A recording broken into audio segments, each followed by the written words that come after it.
밥을 먹다가 갑자기 조용해졌습니다. 아무것도 아닌 말에 표정이 굳었습니다. 왜 그래? 라고 물으면 아니, 아무것도 아니야. 라고 대답했습니다. 그런데 분위기는 분명히 달라졌습니다. 말 한마디 한마디가 조심스러워졌고 웃음소리가 줄었고 눈이 잘 마주쳐지지 않았습니다. 이런 순간 누군가는 생각했을 겁니다. 오늘 왜 이렇게 예민해? 어쩌면 지금 이 글을 읽고 있는 당신도 그렇게 불렸던 사람일 수도 있습니다. 예민한 사람, 감정적인 사람, 작은 것에 상처받는 사람. 오늘은 그 순간에 대해서 이야기하려고 합니다. 흔히 이런 상황을 이렇게 해석합니다. 오늘 피곤한가 봐. 생리때가 되었나? 성격이 예민한 거지. 이 해석들이 완전히 틀린 건 아닙니다. 피곤할 수도 있고 몸 상태가 영향을 줄 수도 있습니다. 그런데 여기서 많은 사람들이 놓칩니다. 그 예민함의 방향을 보지 않는다는 겁니다. 화가 났다고 해서 갑자기 모든 것에 날카로워진 건 아닙니다. 특정한 순간, 특정한 말, 특정한 태도 앞에서 달라진 겁니다. 그런데 우리는 보통 그 방향을 추적하지 않습니다. 그냥 예민하다고 이름을 붙이고 멈춥니다. 잠깐 다른 장면을 생각해 봅시다. 누군가가 오랫동안 아무 말도 하지 않습니다. 핸드폰을 보고 있거나 다른 생각을 하고 있거나 그냥 무심하게 앉아 있습니다. 그 옆에 있는 사람은 어떤 상태일까요? 말을 꺼내봅니다. 돌아오는 반응이 짧습니다. 한 번 더 말해봅니다. 응, 그래로 끝납니다. 그 사람은 지금 무언가를 느끼기 시작했을 겁니다. 그런데 그게 뭔지 정확히 모릅니다. 그래서 아무 말도 하지 않습니다. 조용히 굳어 있습니다. 이걸 우리는 예민해졌다고 표현합니다. 그런데 실제로 일어난 일은 뭔가요? 이 부분이 중요합니다. 그 사람은 지금 무언가를 감지한 겁니다. 나는 지금 저 사람에게 없는 존재가 된 것 같다. 이 문장이 머릿속에 단어로 정리된 게 아닙니다. 그냥 느껴진 겁니다. 분위기로, 온도로, 거리감으로, 그리고 그 감각은 굉장히 빠릅니다. 이성보다 먼저 도착합니다. 말보다 먼저 몸이 반응합니다. 굳고 조용해지고 멀어집니다. 우리는 이 반응을 예민함이라고 부르지만 사실 이건 아주 오래된 신호입니다. 사람은 관계 안에서 자신이 어디쯤 있는지를 끊임없이 감지합니다. 나는 저 사람에게 중요한 사람인가? 내 말은 들려지고 있는가? 저 사람은 지금 나와 함께 있는가? 아니면 그냥 같은 공간에 있는가? 이 질문들이 언어로 떠오르는 경우는 드뭅니다. 그냥 몸이 먼저 압니다. 그리고 대답이 아니오처럼 느껴질 때 그 순간 뭔가가 달라집니다. 말이 줄어들고 눈을 피하고 작은 것에 반응하기 시작합니다. 그게 예민해진 것처럼 보입니다. 그런데 왜 말을 안 할까요? 나 지금 이런 느낌이야 라고. 그냥 이야기하면 되는 거 아닌가요? 이걸 이해하면 상황이 다르게 보입니다. 그 감각이 언어가 되려면 먼저 자신이 느끼는 것이 말해도 되는 것이어야 합니다. 그런데 어떤 사람들은 오랫동안 이런 말을 들어왔습니다. 왜 그런 거에 상처받아? 너 진짜 예민하다. 내가 뭘 잘못했어? 그래서 그 감각을 꺼내는 순간 자신이 이상한 사람처럼 느껴질 것 같습니다. 그러니 말하지 않습니다. 대신 조용해집니다. 굳어집니다. 멀어집니다. 그리고 그게 밖에서 보면 갑자기 예민해졌다고 보입니다.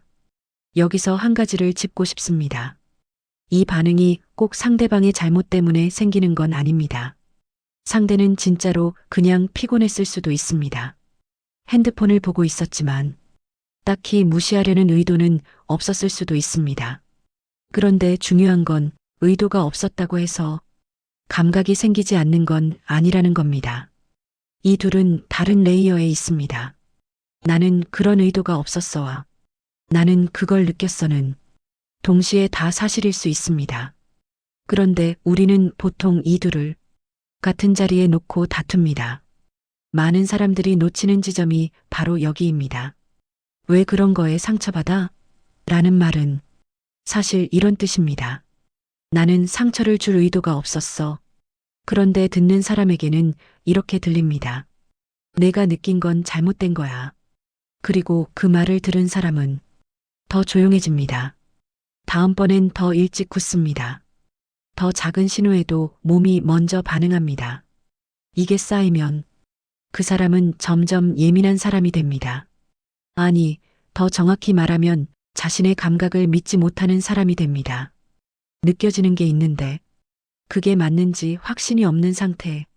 그래서 말도 못하고 그렇다고 그냥 넘어가지도 못하는 상태. 이 안에 있는 사람은 작은 것에도 쉽게 흔들립니다. 상대가 한숨을 쉬었을 때, 문자 답장이 조금 늦었을 때, 웃음이 평소와 조금 달랐을 때, 그게 오늘 바빴나 봐로 읽히는 게 아니라 혹시 나한테 화난 건가? 로 먼저 읽힙니다. 이걸 우리는 예민하다고 부릅니다. 그런데 잠깐 생각해 봅시다. 이 반응이 왜 생겼을까요? 한 번도 그런 식으로 상처받은 적이 없는 사람은 그걸 그냥 넘어갑니다. 아무런 사전 학습이 없으니까요. 그런데 여러 번 경험한 사람은 같은 신호에 먼저 반응합니다.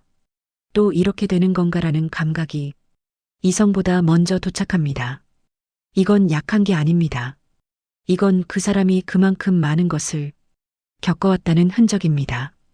그러면 이 안에 있는 감정이 뭔지 조금 더 들여다봐야 합니다.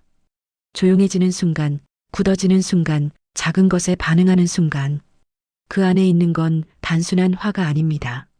나는 지금 저 사람에게 있는가, 없는가라는 아주 오래된 질문입니다. 그리고 그 질문이 없는 것 같다는 방향으로 읽힐 때 몸이 먼저 보호 태세를 취합니다. 조용해지고 굳어지고 멀어지는 것. 이건 공격이 아닙니다. 방어입니다. 이 부분이 중요합니다. 우리는 보통 예민한 반응을 상대에게 뭔가를 요구하는 것으로 읽습니다. 그래서 왜 이렇게 요구가 많아로 연결됩니다. 그런데 실제로 그 사람이 하고 있는 건 요구가 아닙니다. 그 사람은 지금 안전한 거리를 찾고 있는 겁니다. 말을 해도 이상한 사람이 되지 않을 수 있는 거리, 감각을 꺼내도 무시당하지 않을 수 있는 거리, 그 거리를 찾지 못한 사람이 조용히 굳어 있는 겁니다. 많은 연애, 많은 관계에서 이 패턴이 반복됩니다. 한 사람은 조용히 굳고 다른 사람은 왜 예민해라고 묻습니다. 그러면 굳어있던 사람은 더 조용해집니다.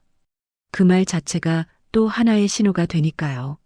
그리고 관계는 조금씩 차가워집니다. 한쪽은 우리 왜 이렇게 됐지? 라고 생각하고 다른 한쪽은 나는 처음부터 이랬어 라고 생각합니다.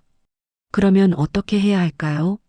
이 질문에 저는 정해진 답을 드리지 않겠습니다. 왜냐하면 이건 당신이 어느 쪽에 있는가에 따라 완전히 다른 이야기가 되기 때문입니다. 굳어있는 쪽에 있다면 그 감각이 어디서 왔는지를 생각해 보는 게 먼저일 겁니다. 지금 이 순간에 생긴 건가요? 아니면 훨씬 오래된 곳에서 온 건가요? 여기서 많은 사람들이 놓칩니다. 그 감각이 지금 이 관계에서만 생긴 게 아닐 수 있습니다. 훨씬 전부터 있었던 감각이 지금 이 순간에 다시 도착한 것일 수 있습니다. 그 구분이 가능해지면 조금 다르게 볼 수 있습니다. 이 사람이 나를 무시했다가 아니라 이 느낌이 익숙하다는 걸 알아채는 것. 그게 시작점이 됩니다. 그리고 그 반응을 바라보는 쪽에 있다면 왜 그래라고 묻기 전에 한 가지만 생각해 보면 어떨까요? 저 사람이 지금 굳어 있는 건 나를 공격하는 게 아닐 수 있습니다. 저 사람이 지금 찾고 있는 건 내가 잘못했다는 인정이 아닐 수도 있습니다. 그냥 같은 공간에서 같은 방향을 보고 있다는 느낌. 그게 전부일 수도 있습니다. 우리는 감정을 이야기할 때 너무 자주 맞냐 틀리냐로 갑니다. 내가 느끼는 게 맞아 아니면 내가 진짜 그런 거 아니야? 그런데 감정은 판결이 필요한 게 아닙니다. 그냥 거기 있는 겁니다. 그리고 거기 있다는 걸 아는 것. 그게 때로는 말보다 먼저입니다. 오늘 이 이야기를 들으면서 어떤 순간이 떠올랐을 수도 있습니다. 내가 굳어 있었던 순간, 혹은 상대가 굳어 있었는데 나는 그냥 예민하다고 생각했던 순간, 그 순간에 사실 어떤 감각이 있었을까요? 그걸 지금 다시 한번 들여다봐도 좋습니다. 서두르지 않아도 됩니다.